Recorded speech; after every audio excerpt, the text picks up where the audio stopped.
Welcome to Books in the World, brought to you by the Cape Cod Writers Center, helping writers for over 50 years. Our guest today is Caroline Kepnes, author of You and Hidden Bodies. She has worked as a pop culture journalist for Entertainment Weekly and as a TV writer on Seventh Heaven and The Secret Life of the American Teenager. Originally from Cape Cod, she now lives in Los Angeles.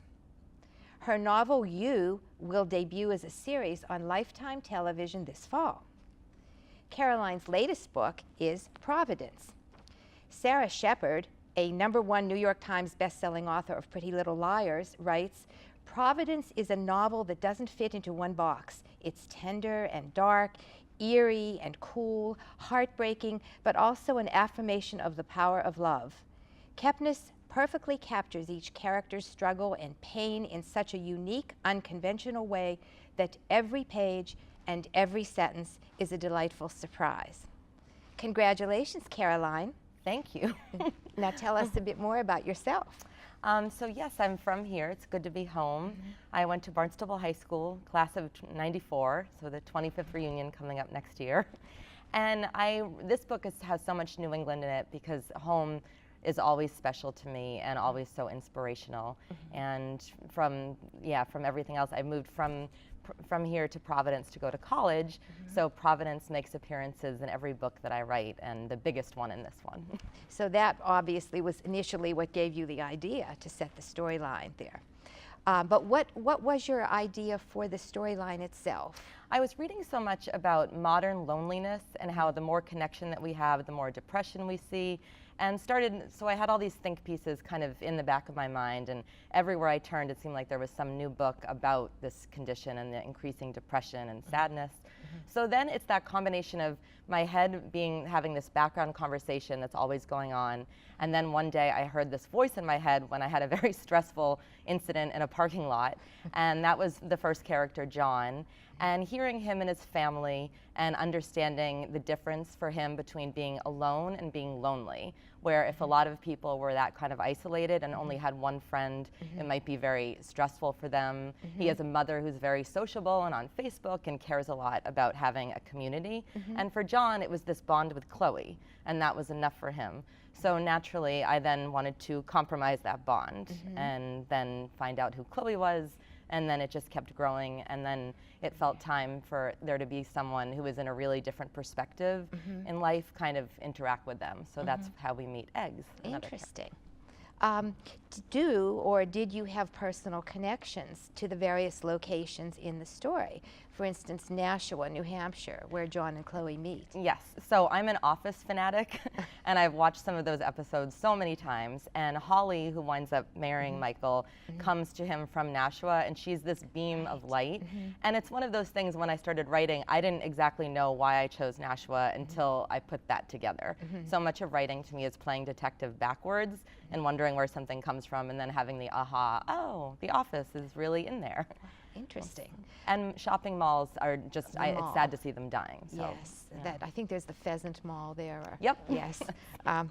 And how about New York City? What's the interest there in NYU? Yeah, New York. I lived there when I interned briefly for Conan O'Brien, and I was very young and very scared, and I didn't go on the subway for weeks, and it was embarrassing because I was lying to everyone and saying that I was using the subway, but I was scared. So I was, getting into work like exhausted and a wreck, and that experience stayed with me. And then I did live there after college, and it's that like New York to me, especially when you grow up in New England, it has that, or you grow up anywhere, it has that allure. So it's always exciting to write about New York. Yeah. And then there was Providence, aside from your own background at Brown University. RISD? Yes, I went to Brown and looked at RISD, at all of the amazing, talented artists, and I've never been able to draw anything. No. I mean, I draw, when I was little, I would draw like any kid does, but as an adult, it fascinates me that you develop all these life skills, and if given a sheet of paper, I'm like, what is that? Yeah. I still can't do that. So it's exciting to write about something that's just like supernatural to me, the ability to paint like Chloe does.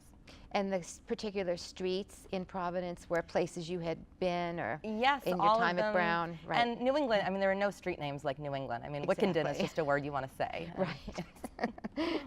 And where is Tenley's? What is Tenley's? Tenley's is a fictional place that exists only in my imagination, but part of the fantasy is that you come up with these things and maybe they'll exist in real life.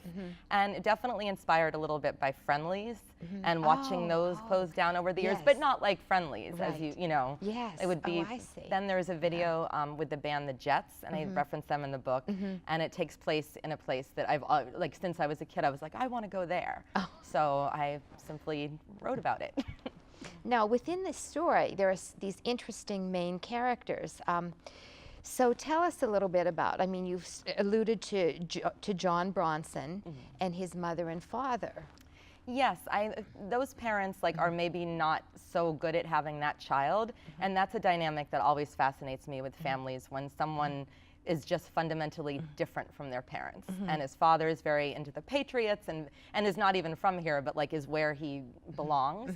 And his mother, again, is more of a social busybody. And then they have this son who just wants to sit alone or with his friend and doesn't have a need for a lot of people. And I loved that then he gets kidnapped. It's not really a spoiler because it happens right away. But it was exciting for me to take away a child who isn't valued so much in the community, because to me that makes the parents struggle to find him a little more painful, because when it's the most popular kid in school, there's just a human nature that activates where everyone misses someone. It's like when there's a death of anything and it's someone who's contributed a lot to the community, it just feels more. So their pain was with me, for me, even when they weren't on the page necessarily, and then his coming back and more physically resembling what they both like in people was tricky for me too. Oh, how awful to realize oh, they like me better now that I look like this. Because that transformation fascinates me. So the idea that he would be robbed of the time to develop the social skills and the personality and the life experience that would go along with being this kind of giant. He came back larger than life. Yes, he comes back. He's gone for 4 years and wakes up, and he really doesn't know if he's in his own skin. Now, how about the kidnapper, Roger Blair? Well, for years, I mean, since I was a child, substitute teachers fascinate me because I feel like there are more, tighter restrictions now, but the magic of being a child in school and suddenly there's a stranger in the room and the door is closed and you don't know who this person is. And I've always had that overactive imagination and half expected every sub when I was a kid to lock the door and and then when they're visitors, it's a very awkward position to be in. There's a great show, Teachers, where they just did an episode about subs that was terrific. But then I liked the idea of him having all of this education and intelligence and being so thwarted. But because of the internet and the ability to purchase and find things that you wouldn't otherwise so easily be able to find, he can kind of build his own laboratory. Which he does in the basement of the mall. Yes, of course. And now Chloe Sayers, the lead character, but she was concerned for John. They had been friends. Yes, yeah. I mean, she was in that vice of guilt to me of liking two people at once and also being at that age of wanting to try on different identities and feeling one way around one friend and another way around another. And that's something that was always compelling to me, especially for women, where we're sort of treated like it's our responsibility to make men happy. And she feels that she can make him into a better person. So it's do you then have an obligation to be with someone if they love being with you and they feel better because of you? Or do you follow your own heart to the person who also needs you but in a dissimilar way? And I also liked her discovering her talent through a painful experience, but being very conscious of that and the way that people can sometimes judge you for that too. So, she was she's a So you mentioned Carrig. Yes, I think we've all known someone like Carrig. Tell me about yours. Usually in my day, it was the head of Key Club and the most popular guy with his letters on the sweater and and everything, the jock. Where it feels like everything just works out for them. Yes. And that's where it was very exciting to just kind of torture him emotionally at times in the book. And it's interesting that Chloe takes up with him at a certain point when, you know, John is sort of on the Yes, and that outside. that was exciting for me because of basically the idea that when you're homesick for someone, someone from home kind of fills that hole. And at the same time, it also made me have empathy for Carrig because of his sensing that he is a replacement. Like there's nothing worse than being a replacement. And it goes back to the sub-theme of like being the one who's there because the one that is meant to be there is qualified to be there. The one everyone wants to see isn't there. So yeah, it's all about, for me, finding the way to have empathy for the Carrigs. Yeah. And then you have, and speaking of teachers, the wife, Lo, and her husband, Eggs Benedictus, the police detective. He's an interesting character. Yes, I liked the idea of someone who's playing detective while being a detective and getting into trouble, and especially in Providence, that all felt very real to me and like home, because to me it's a very special, mystical city that makes you believe in wild things. And the idea of him going upstairs and dealing with this pain of his child not living with them because his child is not able to live with them, and taking all that pain and deciding to just put it into something else. And yet also, without giving things away, he's not entirely wrong. But that to me, when bad things happen in your life, and it's very, like, that's what you do, is find something else often to focus on. It's so interesting that his office was the son's bedroom that they had covered with a duck motif, little duck wallpaper, duck lamps, and that's where he's working on these case files of people who've been murdered. Yes, yes. I went to Boston Common, I mean, growing up a lot, and when I was writing this, I went back, and I'd spent a lot of time in Boston at Mass General, and it would always be strange to me to leave that hospital and go over there and see those statues that conjure all those memories, and the new memories being made that aren't yours. Like, it's just, that's a beautiful, dizzying place to me, and that book too, yeah, so. Interesting. Okay, in the opening pages of Providence, you have quoted Mary Shelley, the author of Frankenstein. "It is true, we shall be monsters cut off from all the world, but on that account we shall be more attached to one another." Were you influenced in any way by Frankenstein? Absolutely. That's a lifelong book that is always with me, and I remember the first time I read it and the ending staying with me, and that the just enough mystery at the end, and the nature of how the story is told, where it's people trying to save other people from their own demons. I mean, there are so many aspects of it that are just fantastic, and her imagination, and to think that she wrote that back then, that she like kind of saw the future of almost, I mean, it's, yeah, It's especially, it makes my heart just go crazy. Right, with GMOs and people crossing breeds of animals today. Yes. Yes, she definitely was seeing the future. And the confusion of the name that endures is also just a fascinating thing to me. You know, that, well, in the book that he doesn't name him, it calls him the monster, all these different words that are so in our world today. I mean, look at it, the book, you know.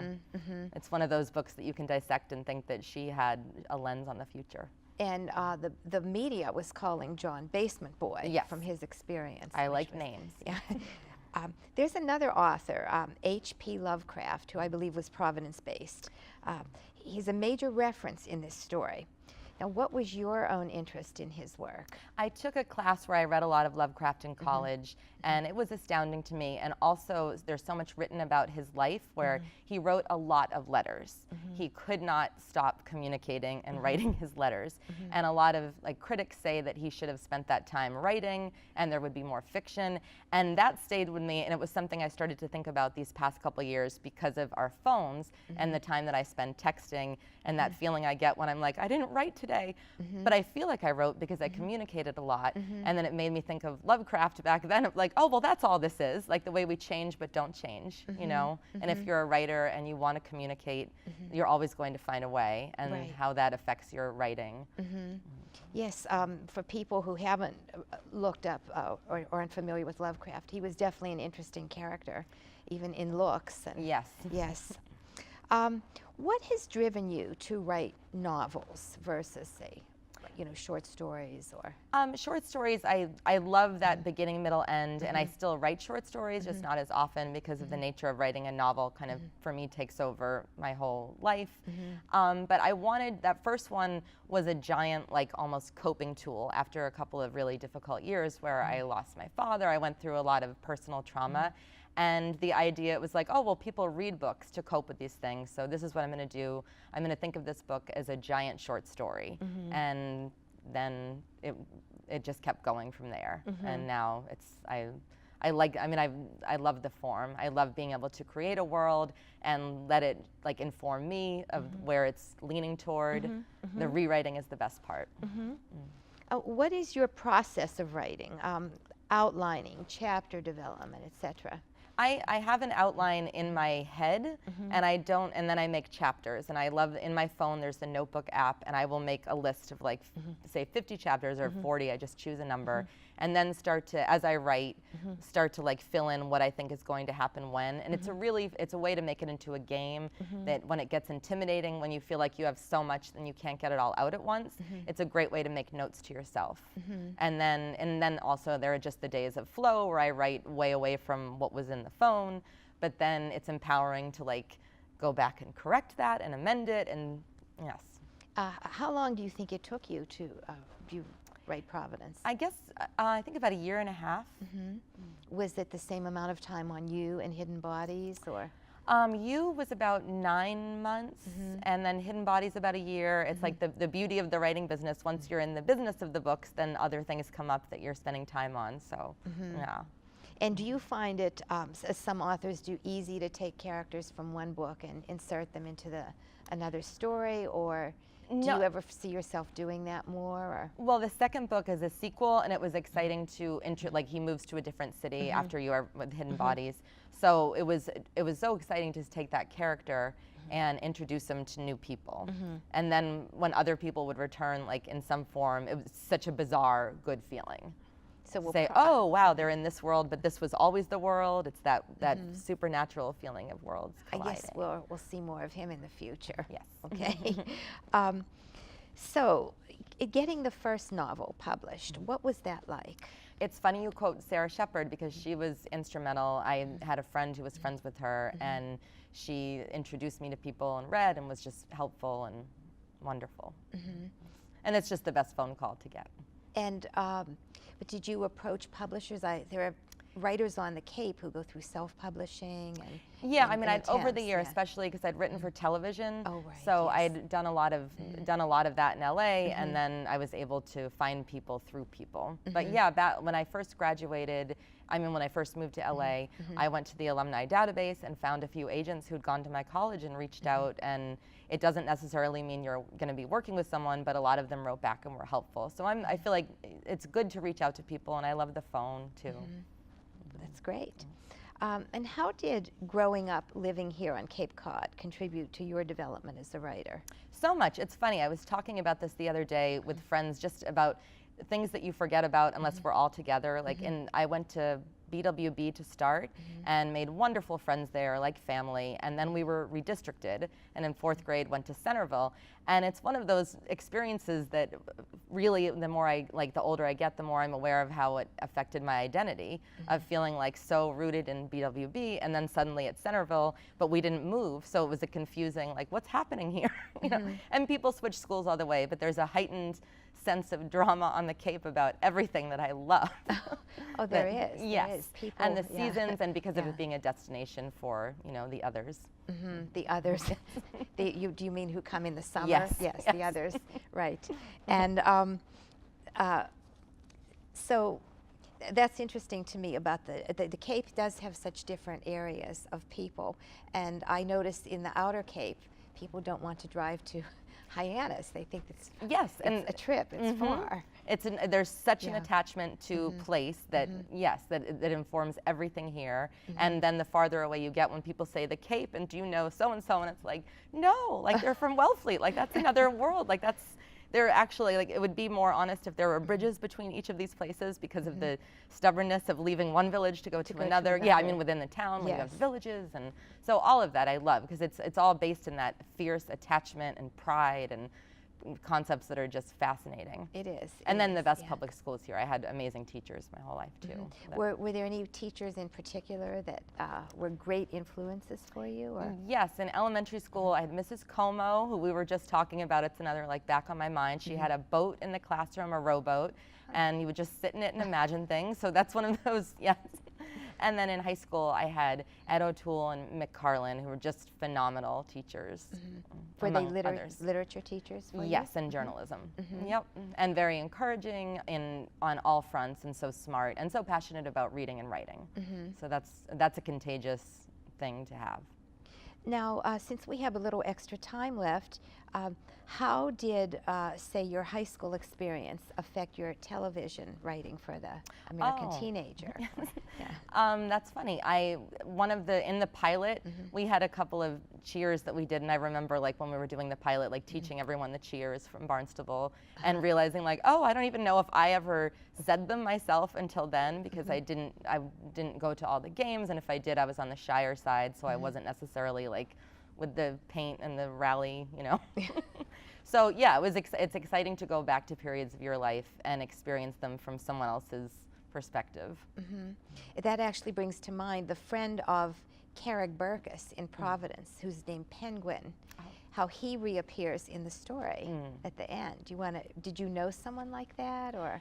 No, I mean, no one in particular. It's just that it's that atmosphere that happens to me when time passes and people reconnect, and I love capturing that and that small town feeling of someone changing and not identifying with the person that they were back then, or telling you that they agreed with you on something that they didn't appear to at the time. And I love that evolution of character.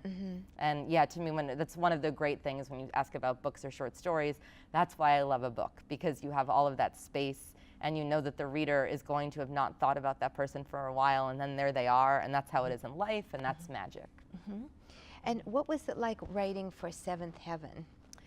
I wrote 2 episodes, and I got to write the episodes because I was just a huge fan of the show. There's a line in my first book where he says, "You're so clean, you're dirty," and that's kind of how I thought of Seventh Heaven, because it was the tone was so specific, the world was so specific. So when I worked at Entertainment Weekly, I wrote about it every chance I got, and then that's how I met the people that make the show and wrote for it. So that was exciting to go from watching something obsessively to then being on the creative side of it.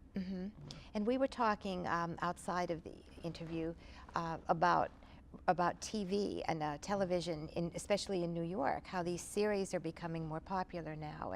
And tell us a little about what fun stories about walking down the street when well, in your own series.